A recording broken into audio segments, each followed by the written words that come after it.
Bagaimana Islam mengatur ini, Mendahulukan ibu atau mendahulukan istri? Tugas seorang istri dalam Islam itu apa benar? Nyapu, ngepel, cuci piring? Saya yang membesarkan, saya memberi makan anak saya dari kecil sampai sekarang. Sekarang sudah waktunya dong saya memetik hasil. Semua hasil kerja kerasnya dikuasai oleh ibu kandungnya. Sementara si istri ini seolah dia hanya dianggap seperti, ya tidak ubahnya sebagai pembantu lah.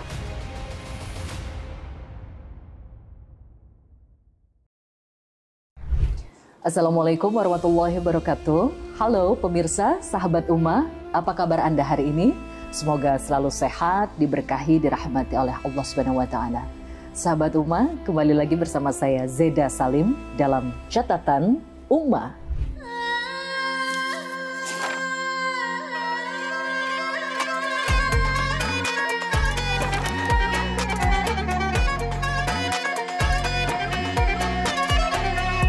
Sahabat Ummah, pernikahan sejatinya tidak hanya menyatukan antara dua insan, suami dengan istri, namun lebih dari itu. Pernikahan sejatinya menyatukan dua keluarga, baik antara keluarga istri dan juga keluarga suami. Namun yang terjadi faktanya di lapangan yang terjadi adalah banyak sekali konflik yang muncul antara mertua dengan menantu. Dengan berbagai macam penyebab yang bermacam-macam. Dan menariknya di sini ada beberapa sumber salah satunya dari data Komnas Perempuan, bahwa penyebab perceraian tertinggi di Indonesia salah satunya adalah karena adanya konflik antara mertua dengan menantu. Di mana antara keluarga yang menjadi pemicu terjadinya perceraian. Pertanyaannya, bagaimana Islam memandang hubungan antara mertua dengan menantu yang seharusnya terjadi?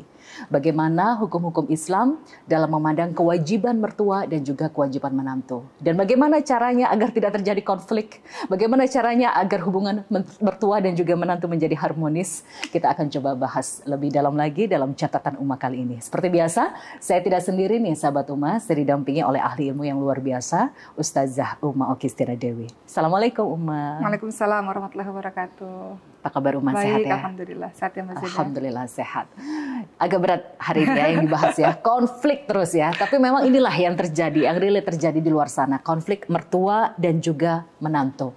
Kenapa sih Ummah kebanyakan konflik itu sering terjadi antara mertua perempuan, menantu perempuan, itu sering terjadi. Apa yang menyebabkan hal itu bisa terjadi dan bagaimana cara mengatasinya, solusinya agar terhindar dari konflik antara mertua dan menantu? Masya Allah ya, membahas tentang konflik menantu mertua ini bukan masalah sepele ya. Saya senyum-senyum bukan berarti ini sesuatu yang ringan, ini sesuatu yang sangat berat. Tidak hanya berat untuk mertua, tapi juga berat untuk menantu dan berat juga untuk suami. Betul. Pusing loh. Dua orang yang dicintainya, satu ibunya, satu istrinya. Itu juga berat juga buat si sosok suami atau sosok si anak ini ya. Nah, tadi pertanyaan Mbak Zeda, kenapa sih yang sering itu terjadi konfliknya menantu perempuan dan juga mertua perempuan? Betul. Jarang kita dengar konflik antara mertua laki-laki sama menantu laki-laki, itu jarang. Iya, kebanyakan apa penyebabnya? Perempuan. Pertama, coba kalau kita lihat terlebih-lebih kalau tinggalnya satu rumah. Atau sering bersama-sama. Biasanya kalau gelas-gelas kaca kalau berdekatan bunyi tuh. Maksudnya apa? Maksudnya analoginya gitu ya. Ya, artinya apa? Kalau sering ketemu ya pasti jadi banyak clash-nya gitu. Kalau sering ketemu banyak konfliknya gitu. Nah, konflik menantu mertua perempuan ini bisa terjadi pertama karena ya banyak di rumah, banyak bersama-sama. Biasanya perempuan-perempuan pada umumnya tuh banyak di rumah. Mertua itu juga banyak di rumah. Karena banyak di rumah, banyak berinteraksi, otomatis konfliknya jadi lebih banyak dibanding mereka yang pergi keluar rumah atau bekerja, jarang ketemu. Itu yang pertama. Kedua, kenapa terjadi konflik menantu mertua? Karena bisa aja ini hal yang sering terjadi nih. Konflik ini bisa terjadi hanya karena berbeda cara mendidik anak. Si ibu mau ngedidik anaknya begini, si nenek mau ngedidik anaknya begini. Itu sering terjadi. Ibaratnya seperti ada dua presiden dalam satu negara ya. Betul, si ibu nggak boleh dikasih ya permen, neneknya nggak apa-apa kasih permen daripada nangis. Jadi itu kelihatannya sepele, tapi itu kadang-kadang menyebalkan gitu, kadang-kadang membuat kesal. Yang ibunya siapa sih? Kata si nenek, saya yang lebih berpengalaman daripada kamu, ini cucu saya gitu. Sepele tapi berpotensi menyebabkan masalah besar. Oh iya, perbedaan dalam cara mendidik anak. Ketiga, kenapa terjadi konflik menantu mertua perempuan ini? Terbaginya perhatian suami. Jadi ada jenis suami yang emang deket banget sama orang tuanya misalnya, kemudian ketika menikah, akhirnya jadi terbagi perhatiannya ke istri. Terbagi perhatiannya, jadi istrinya merasa kurang diperhatikan atau mertuanya atau ibunya merasa kurang diperhatikan. Jadi ke menantu dan ke mertua ini atau terbaginya perhatian si suami kepada istri dan kepada ibunya ini menyebabkan konflik. Si istri merasa kamu lebih perhatian kepada ibu kamu, si ibu merasa kamu lebih perhatian kepada istri kamu. Ini menyebabkan konflik sebenarnya. Apalagi kalau seandainya misalnya ada satu case di mana suami ini terbiasa apa-apa cerita ke ibu. Nah, misalnya, itu banyak terjadi di luar sana. Iya, apa-apa cerita ke ibu. Terus fungsi istri sebagai apa? Aku kan istri kamu, aku harusnya jadi best friend kamu dong, harusnya ceritanya ke aku, jangan ke ibu. Nah, itu kan hal-hal itu terjadi akhirnya menyebabkan konflik. Atau yang keempat, ini bisa terjadi. Kenapa terjadi konflik menantu mertua? Mungkin enggannya menantu perempuan ini mengikuti saran-saran mertua, ya. Sementara si mertua ini bersikukuh memaksakan kehendaknya karena aku berpengalaman gitu. Jadi sama-sama keras kedua-duanya. Yang satunya ya kan saya punya pilihan sendiri, yang ibunya ya kan saya punya pengalaman. Nah, sama-sama keras ini yang akhirnya menyebabkan sama-sama merasa memiliki hak. Itu kan cucu saya, istrinya itu kan anak saya, gitu. Itu kan anak saya, itu kan suami saya. Dan satu lagi nih Uma, kalau melihat konflik antara mertua dengan menantu, tadi itu Uma mengatakan bahwa ada mertua yang satu rumah dengan menantu. Itu dalam hukum Islam, jika ada seorang suami memaksa istrinya untuk satu rumah dengan mertuanya atau orang tua si lelaki, dalam Islam bagaimana hukumnya? Ada yang berhasil kok, walaupun banyak yang nggak berhasil. Jadi kita nggak bisa memukul rata, harus bisa. Ada juga kok yang berhasil. Ada kok pernikahan-pernikahan yang ibunya memang udah tua, sebatang kara, nggak ada yang ngerawat, akhirnya bareng tinggal sama mereka. Berhasil kok, baik-baik aja, adem-adem aja. Tapi kan itu balik ke individunya masing-masing ya. Ada juga, banyak juga yang nggak berhasil. Kalau seandainya sang suami ini melihat ada potensi ketidakcocokan, misalnya ibunya ini punya kepribadian yang apa-apa harus dikomentarin. Ini belum bersih, ini belum rapi, suami kamu kok belum dikasih makan gitu. Istrinya juga sensitif, perasa, mudah tersinggung. Nah itu gimana sebaiknya tuh? Memang pisah rumah. Pisah rumah ini kan bisa dengan berbagai macam cara yang lebih soft ya. Misalnya mungkin pisah rumah ya satu komplek tapi agak jauh sedikit gitu. Jangan menyusahkan si suami sehingga harus bolak-balik menjenguk ibu. Tapi jika seandainya suami ini gitu memaksa, afwan Uma, jika seandainya suami ini memaksa istrinya, kamu harus taat dengan perintah suami, satu rumah dengan ibuku. Apakah istri wajib mematuhi atau dia punya hak untuk menolak? Hai, untuk teman-teman semua yang punya masalah dengan flek hitam atau warna kulit nggak merata atau warna kulit kusam, teman-teman bisa pakai Oza Skin. Ini yang saya pakai. Kita menyebutnya triple kill flek hitam, terdiri dari, coba kita lihat, terdiri dari facial wash. Nah, ini untuk eksfoliasi, untuk mengangkat sel kulit mati teman-teman semua. Nah, ketika sel kulit matinya sudah terangkat, jangan lupa untuk pakai krim malamnya. Ini nih yang fungsinya, yang mengandung zaitun ekstrak dan arbutin. Ini salah satu fungsinya adalah untuk mencerahkan wajah kita. Nah, ini dia krim paginya untuk melindungi kulit teman-teman semua dari paparan sinar matahari. Nah, kalau udah proteksi begini, insya Allah tunggu dalam beberapa bulan kulit teman-teman akan menjadi cantik dengan Oza Skin. Istri berhak dong untuk menyuarakan hatinya. Istri kasih tahu apa yang berada di sisinya, apa yang ada di pikirannya, apa perasaannya. Suami harus tahu. Di satu sisi, suami juga harus mendengarkan perasaannya sang ibu. Makanya diperlukan suami yang bijak, suami yang bisa mengayomi, suami yang adil. Kalau suaminya nggak adil, istrinya ngerasa terzolimi. Atau kalau suaminya nggak adil, ibunya merasa terzolimi. Berarti istri kalau tidak mematuhi, suami yang matang nih. Kalau tidak mematuhi suaminya, berdosa, berdurhaka atau gimana Om? Kita nggak bisa bilang suami sepatutnya ya, kalau suaminya bijak ya teman-teman sekalian, dia dengarkan dong apa alasan istri ingin berpisah rumah dari sang ibu. Dan istri yang cerdas harus bisa menjelaskan dan masuk ke logika sang suami dong. Jadi jangan kita berpikir, oh ya istri yang solehah adalah istri yang taat dan harus patuh semua perintah suami. Betul, itu betul teman-teman sekalian. Betul ada kalimat yang mengatakan tidak ada ketaatan dalam kemaksiatan. Tapi kan kau bisa bersuara. Kalau seumur hidupmu kau ngerasa tidak tenang, kan suami pergi kerja, nggak tahu apa yang terjadi sehari-hari berjam-jam di rumah gitu. Sementara engkau butuh privasi, engkau butuh hidup yang tenang, nggak apa-apa misalnya dimarahin atau dikomentarin gitu. Engkau punya hak untuk bersuara, bersuara teman-teman sekalian, jangan diam aja. Nanti kalau engkau diam terus, lama-lama jadi bom, meledak sewaktu-waktu, tiba-tiba pisah. Misalnya begitu. Jadi untuk seorang istri kalau engkau mengalami konflik seperti itu, engkau ngerasa nggak mungkin, nggak bisa nih, sampaikan saja kepada sang suami. Dan suami secara adil mendengar dari sisinya istri seperti apa, dari sisi ibunya seperti apa, dan memang afdol, yang baik memang kalau seandainya masih bisa untuk pisah, itu tentu lebih baik sebetulnya. Gitu. Jadi intinya istri... Jadi kata Mbak Zeda, jangan ada dua presiden dalam satu negara, dua permaisuri dalam satu rumah gitu. Jadi intinya si istri ini punya hak untuk menolak perintah suami untuk tinggal satu rumah dengan mertuanya ya. Asalkan disampaikan alasan-alasannya ya, gitu. Bukan hanya sekedar kebencian yang membabi buta gitu. Sampaikan alasan-alasannya yang suami bisa paham dengan keadaanmu. Itu. Satu lagi nih yang menarik nih Uma, banyak yang relate terjadi di luar sana ya. Kalau satu rumah dengan mertua ini banyak sekali konfliknya. Yang sepele aja tapi bisa memicu perceraian. Contoh nih, istri kalau di rumah nggak suka beres-beres, nggak suka bersih-bersih ya. Mertuanya marah.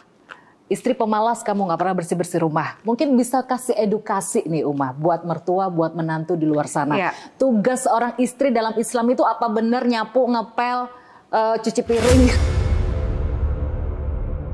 Sebenarnya tugas utama istri dan suami itu gimana sih Uma? Itu tugas suami atau istri bersih-bersih rumah? Tugas utama istri adalah melayani suami, karena kalau pijat suami, apalagi yang lebih daripada itu nggak bisa digantikan oleh siapapun, ya kan? Nggak mungkin kan ada orang lain yang melakukan itu kepada suami. Jadi tugas istri itu melayani suami dan mendidik anak-anak aja.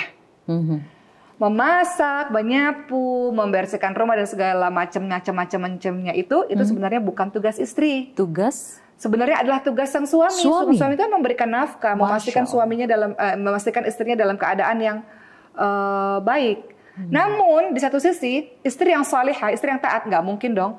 Suami udah kerja seharian mencari nafkah, terus dia di rumah nggak ngapa-ngapain, kan nggak mungkin. Istri yang baik adalah istri yang tahu, oke, suamiku udah mencari nafkah, udah bekerja, udah lelah, berarti tugasku di rumah nggak ada kegiatan apapun nih. Masa cuma ngelayanin suami aja? Ya, pasti dia akan bantu suaminya juga untuk masak, untuk bersih-bersih dan sebagainya. Untuk meraih pahala, membantu suami. Iya, tapi itu tugas bukan utamanya melayani biologisnya suami dan mendidik anak-anak. Tapi bersih-bersih rumah bukan kewajiban istri ya ya ternyata. Bahkan tugas suami itu ya. Bahkan kalau suaminya memang punya harta lebih banyak, istri bisa lo mengatakan, boleh nggak syarat pernikahan aku mau lo punya asisten rumah tangga, karena seumur hidup aku nggak pernah mengerjakan segala sesuatu sendiri. Gitu ya. Seorang perempuan ini mengatakan, aku dibesarkan di keluarga yang apa-apa pakai asisten. Jadi kalau kamu mau nikah sama saya, boleh nggak saya kasih syarat bahwa harus ada asisten rumah tangga gitu. Itu bisa gitu. Kalau memang suaminya cukup perekonomiannya. Seperti itu. Tapi istri yang soleha, dia tahu bahwa suaminya nggak cukup untuk bayar asisten rumah tangga, ya pasti dia juga akan mengambil alih bantu suami gitu. Oke, ini edukasi buat ibu-ibu mertua yang ada di rumah ya, mau cari menantu atau pembantu. Gitu ya.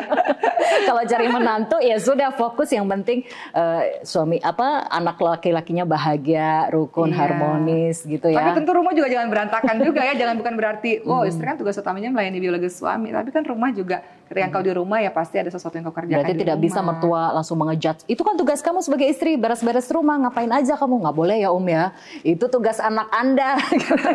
Itu tugas seorang suami ya, bersih-bersih rumah dan sebagainya. Oke, satu lagi nih yang juga banyak terjadi di luar sana, ternyata data dari Komnas Perempuan salah satunya ya, salah satu pencetus penyebab perceraian di Indonesia terbesar ya adalah konflik antara keluarga istri dengan keluarga suami dalam konteks menantu dengan mertua. Bagaimana caranya agar konflik itu tidak terjadi? Menghindari konflik itu bagaimana caranya? Nah, ini ada beberapa hal yang harus dilakukan mertua kepada menantu dan juga menantu kepada mertua. Kan tidak bisa satu arah saja, kedua-duanya juga harus berbarengan ya. Pertama, apa sih kewajiban mertua kepada menantu, pertama tentu saja mertua, ibu ini memberikan kasih sayang. Dia sayang sama menantunya sebagaimana dia sayang kepada anaknya. Wah, kalau teman-teman dapetin itu, bahagia teman-teman semua ya. Teman-teman dapat mertua yang teman-teman sayang sama beliau, beliau sayang sama teman-teman semua. Bahkan dianggap seperti anaknya sendiri. Jadi kalau bisa mendapatkan itu, surga itu, Masya Allah. Kedua, apa kewajiban mertua kepada menantu? Komunikasi dan silaturahmi. Jadi segala sesuatu bisa buntu karena nggak ada komunikasi. Segala sesuatu bisa menjadi lebih cair dengan adanya komunikasi. Nggak ada salahnya kok yang lebih tua memulai pembicaraan lebih dulu kepada yang muda. Kemudian yang ketiga adalah menghargai dan menghormati bahwa anakmu dan istrinya sudah punya rumah tangga sendiri. Jadi jangan terlalu ikut campur dalam urusan rumah tangganya anak. Begitulah ya. Jadi banyak konflik terjadi karena ibunya ini juga misalnya atau ayah atau mertuanya ini juga terlalu banyak ikut campur. Nah itu juga berbahaya. Jadi ngerasa si istrinya ngerasa peran saya apa nih gitu. Kemudian yang keempat, apa yang harus dilakukan mertua kepada menantu? Banyak sharing, banyak cerita untuk bisa menjalin kedekatan batin ya antara mertua dan menantu. Nah kemudian berikutnya, apa kewajiban menantu pada mertua? Pertama, memperlakukan layaknya orang tua sendiri. Mertua kita itu kita anggap seperti orang tua kita sendiri. Betul. Entah bagaimana caranya, mintalah sama Allah supaya dikasih rasa kasih sayang itu kepada mertua kita. Kedua, tentu saja bersikap baik. Kemudian ketiga, sama ya, menjaga tali silaturahmi ya teman-teman semua. Kata Rasulullah apa? Orang yang menyambung tali silaturahmi itu bukan yang menyambung hubungan yang sudah terjalin. Akan tetapi orang yang menyambung silaturahmi adalah orang yang menjalin kembali hubungan kekerabatan yang sudah terputus. Misalnya sempat ada konflik, tapi yang namanya menjalin silaturahmi, menjalin kembali sesuatu yang sudah terputus. Engkau mulailah sebagai yang muda. Engkau mulailah sebagai yang muda untuk mendekati orang tua. Ingat, orang tua itu semakin tua semakin sensitif loh. Orang tua itu semakin tua kadang-kadang semakin cepat ngambeknya, semakin cepat tersinggungnya gitu. Jadi pahami kembali ke anak kecil ya. Pahami aja seperti itu. Dan kemudian untuk menantu juga berpikir, minta sama Allah kasih pemikiran itu. Kita mau bantu suami kita bakti kepada orang tuanya gitu. Ini menarik ya statement dari Uma, jalinlah kedekatan antara mertua dengan menantu. Wah, ini menarik ya? Nih. Kebanyakan di luar sana sebelum pernikahan terjadi ya, mertua itu selalu memberikan doktrin cari menantu yang dekat sama mertua, yang baik sama ibu. Udah deket banget tuh Uma sebelum menikah.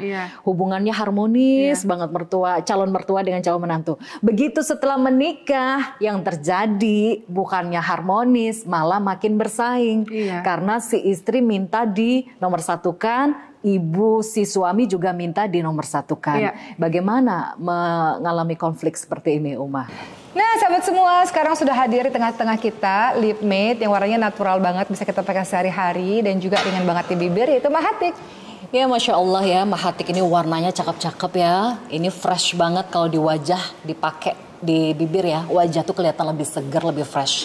Bagus banget. Ini recommended buat kalian semua yang mau pakai lipstick yang aman, bagus dan juga menyehatkan untuk bibir. Dan Masya Allah. Coba, siapa yang paling berperan di antara hubungan ini? Si anak laki-lakinya. Anak laki-laki ini kalau terlalu condong kepada istri, masalah ke ibu. Anak-anak laki-laki ini kalau condong kepada ibu, masalahnya ada di istri. Jadi anak laki-laki ini yang paling berperan untuk mendamaikan. Kalau kita lihat teman-teman sekalian, ini secara umum ya dibahas dalam surah Al-Hujurat ayat 10, innamal mu'minuna ikhwah fa aslihu baina akhwaikum ya. Dikatakan setiap mukmin itu bersaudara, apalagi mertua sama menantu, dan damaikan kalau terjadi perselisihan. Bahkan dikatakan di dalam Islam itu ada 3 kebohongan yang diperbolehkan. Pertama, kebohongan suami istri untuk memuji-muji istri misalnya. Mama makin lama makin cantik, makin tua makin menarik, aku rindu padahal enggak misalnya. Itu boleh untuk meningkatkan keharmonisan.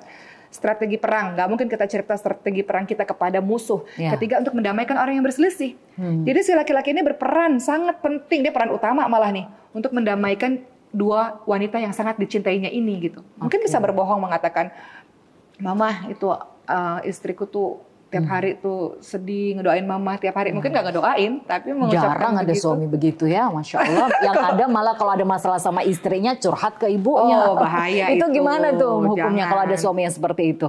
Jangan. Tidak boleh ya menceritakan masalah Jangan keluarga dong. ke Nanti ketika ibu. engkau sudah senang-senang lagi sama istrimu, Ibunya masih dongkol, masih jengkel. sebel. Iya. Gitu. Jadi kadang-kadang hubungan suami istri kan bertengkar terus baikan, bertengkar terus nanti punya anak lagi gitu.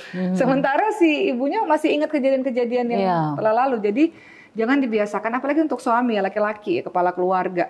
Jangan dibiasakan begitu lemah menceritakan kepada ibumu yang sudah punya riwayat punya hubungan yang nggak baik dengan istrimu gitu. Biasanya kalau di luar sana kan hukumnya biasanya menantu yang harus menghormati mertua. Dan mertua menyayangi menantu. Dan sebaliknya ya Om ya, mertua menyayangi menantu, itu yang tidak boleh dilupakan.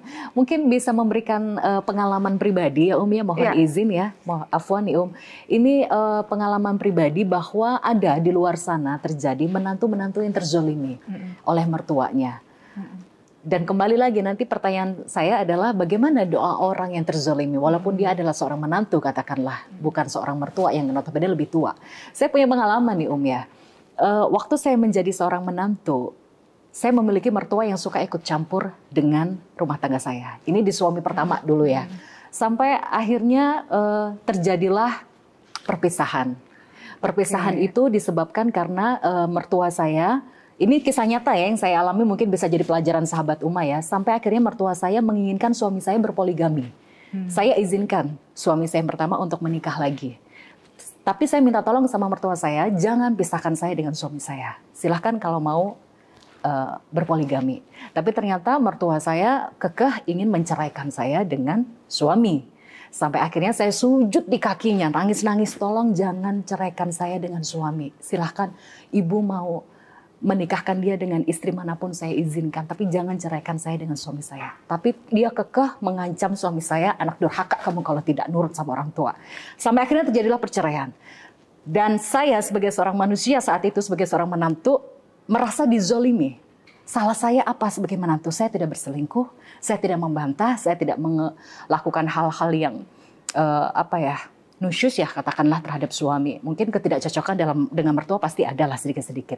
Tapi apakah harus diselesaikan dengan perpisahan? Saya merasa dizolimi sampai akhirnya doa orang terzolimi itu muncul.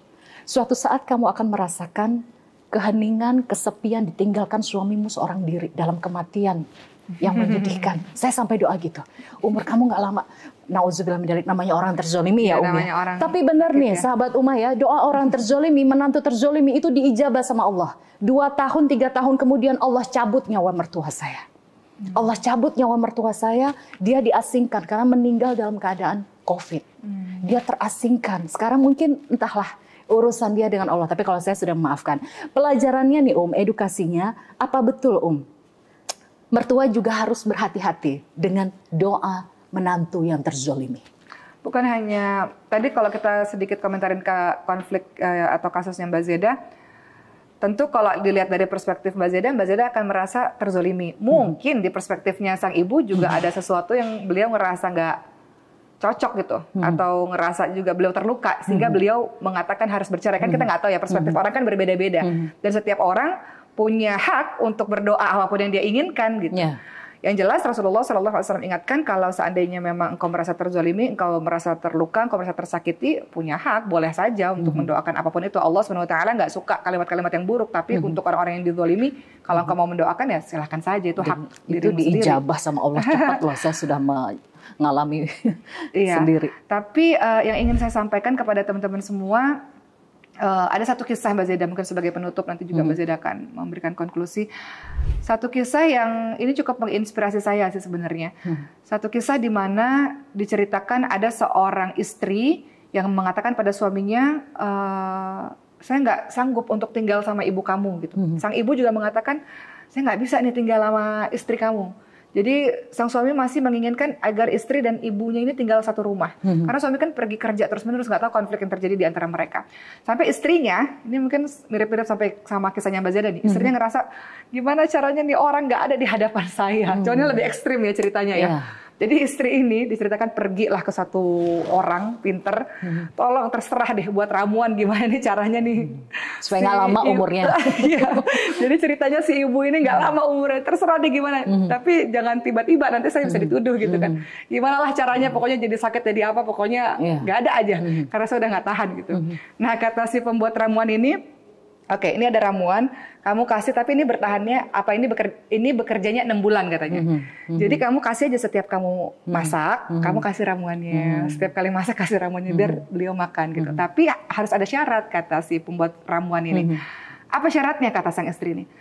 Dalam 6 bulan ini kamu harus sangat manis kepadanya, dengerin aja kata-katanya, bersikap lembut kepadanya, ngalah aja, anggap orang tua. yang makin tua makin mudah tersinggung, makin mudah marah. Jadi kamu dalam posisi yang kamu lembut, kamu berbuat baik kepadanya sambil kamu kasih ramuan itu dan kamu berusaha sebaik yang kamu bisa pada masa 6 bulan ini. Oke, akhirnya dipenuhilah permintaan itu oleh sang istri. Dalam 6 bulan dia pelan-pelan dengan sekuat hatinya, sekuat tenaganya. Gimana caranya? Kalau mertuanya lagi ngomel, ditahan, diam, dibalas dengan kalimat baik sambil dia buat makanan enak supaya ibunya nggak curiga kan. Dikasih ramuan sampai akhirnya udah 6 bulan. Dia udah nunggu nih, udah 6 bulan nih. Suatu ketika suaminya pulang dan sang istri ini mendengar pembicaraan antara si suami dengan ibu mertuanya. Kata si mertua ini, aku tidak tahu apa yang terjadi selama 6 bulan ini, tapi aku merasa aku sudah sangat sayang kepada istrimu. Dia sangat berubah. Dalam 6 bulan ini dia sangat berubah. Dia nggak seperti yang dulu. Kami konflik lebih berkurang. Dia lebih lembut kepadaku. Kita jadi lebih baik hubungannya. Aku merasa bahwa dulu-dulu aku ngerasa sangat salah katanya. Karena terlalu kasar padanya, karena terlalu keras kepadanya. Aku ngerasa sekarang setelah 6 bulan ini entahlah apa yang terjadi, aku tiba-tiba sangat mencintai dan menyayangi istri kamu. Jadi ketika istri ini dengar, istri ini nangis. Ya Allah, ternyata mertua saya ini sebenci-bencinya sama saya di zaman dulu. Ternyata dia sekarang mampu mengatakan begitu pada suami. Apa yang dilakukan? Pikiran akhirnya nggak jadi diracun deh. Akhirnya sang istri ini pergi ke si dukun tadi. Boleh nggak kasih penawar? Jangan dimatiin ibu saya. Saya sayang sama ibu saya. Setelah 6 bulan ini saya sayang sama ibu saya. Jangan ibu dimatiin. Mertua ya. Ibu mertua saya. Jangan dimatiin, udah 6 bulan, pasti udah detik-detik kematiannya. Kasih ramuan untuk penawar supaya ibu saya tetap terus bertahan karena saya sayang sama dia saat ini gitu. Apa kata si dukun itu? Ramuannya adalah pada dirimu sendiri. Dengan perubahanmu, kata-katamu yang baik, kau nurut kepadanya. Ternyata ketika kau memberikan kebaikan kepadanya, maka itu seperti cermin. Maka lambat laun ibu mertuamu pun akan kembali menjadi lembut dan menjadi baik kepadamu. Masya Allah. Jadi Masya itu kisah ya. Itu sepertinya kisahnya indah ya kalau indah tapi pelaksanaannya nggak mudah ya. Iya, tapi fakta yang terjadi kita udah baik-baik masih aja mertuanya kayak begitu ya sama menantu, masih ada yang begitu. Betul. Jadi ini adalah satu dari sekian jutaan kisah di luar sana yang kisah berhasil ya teman-teman semua. Intinya pada pembicaraan pada hari ini teman-teman semua, perselisihan dan pertengkaran antara menantu mertua ini masalah yang sangat serius. Jadi jangan dianggap masalah sepele, masalah yang sangat serius, perlu diselesaikan oleh tiap keluarga, jangan ditunda-tunda karena berujung bisa saja kepada sebuah perceraian. Dibutuhkan suami yang bijak, suami yang adil, suami yang berdiri di tengah-tengah, mencintai, memberikan perhatian adil kepada istri dan juga kepada ibunya. Dibutuhkan ibu yang juga menyayangi menantu seperti anaknya sendiri. Dibutuhkan ibu yang bijak, yang tidak ikut campur terus-menerus dalam urusan rumah tangga mereka. Dan juga dibutuhkan oleh menantu yang menganggap mertua sebagai ibunya sendiri. Dan juga menantu yang legowo, kalau diberikan nasihat-nasihat, anggap saja beliau adalah orang yang sudah berpengalaman lebih daripada kita. Masya Allah. Kemudian Allah jaga pernikahannya insya Allah. Pertanyaan terakhir nih ini pertanyaan pamungkas. Biasanya banyak nih, apalagi banyak kayak yang viral ya, video-video menantu ribut sama mertuanya. Terutama nih masalah nafkah. Oh iya, biasanya ada mertua atau seorang ibu yang merasa berhak menguasai penghasilan dari anak laki-lakinya. Saya yang membesarkan, saya yang menafkahi, saya memberi makan anak saya dari kecil sampai sekarang. Sekarang sudah waktunya dong saya memetik hasil, semua hasil kerja kerasnya dikuasai oleh ibu kandungnya. Sementara si istri ini seolah dia hanya dianggap seperti ya tidak ubahnya sebagai pembantu lah. Dikasih cuma 1 juta, bahkan 500.000, bahkan penghasilan dari suami ini puluhan juta. Tapi diberikan ke ibunya semua. Bagaimana Islam mengatur ini mendahulukan ibu atau mendahulukan istri terkait nafkah? Betul, terkait nafkah untuk orang yang sudah berkeluarga yang paling utama adalah istri dan anak-anaknya. Itu yang paling utama, itu nafkah ya. Untuk teman-teman semua, ketahuilah bahwa kewajiban nafkah suami sama istri itu berupa tempat tinggal, pakaian, makanan, pengobatan, berbagai macam kebutuhan-kebutuhan dalam mendidik anak. Itu utama. Kalau itu sudah terpenuhi, maka bisa engkau memberikan kepada ibumu, kepada kerabatmu. Jadi yang paling utama adalah engkau dahulukan istri dan anak-anakmu terlebih dahulu. Masya Allah. Nah di satu sisi, istri yang baik adalah istri yang tahu ini udah cukup kok untuk kita. Jadi kalau misalnya mau memberikan kepada ibu, nah kita support itu sebagai bagian dari baktinya anak kepada sang ibu seperti itu. Tapi wajib nggak sih suami tuh ngasih tahu berapa total yang dikasih ke ibu kandungnya? Enggak. Tidak wajib. Pun istri nggak wajib mengetahui berapa jumlah gajinya suami. Tidak semua uang suami itu punya istri, nggak semua loh.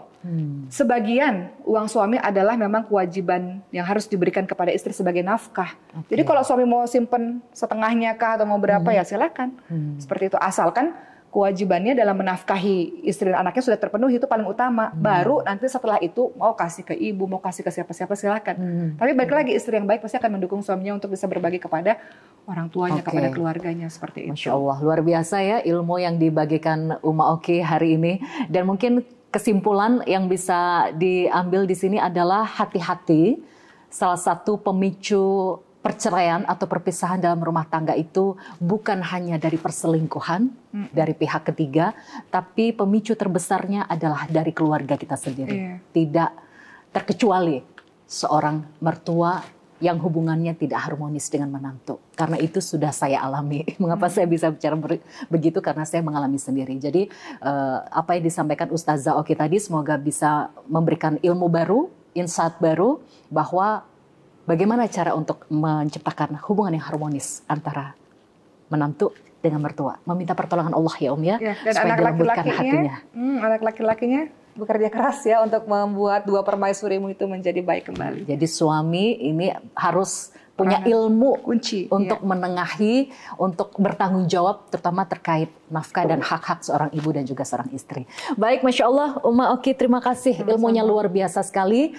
Terima kasih sahabat Uma sudah setia bersama Catatan Uma. Saya Zaidah Salim, mewakili seluruh kerabat kerja yang bertugas mohon undur diri. Saya dan Ustazah Oki mohon undur diri. Sampai jumpa. Wassalamualaikum warahmatullahi wabarakatuh. Waalaikumsalam warahmatullahi wabarakatuh.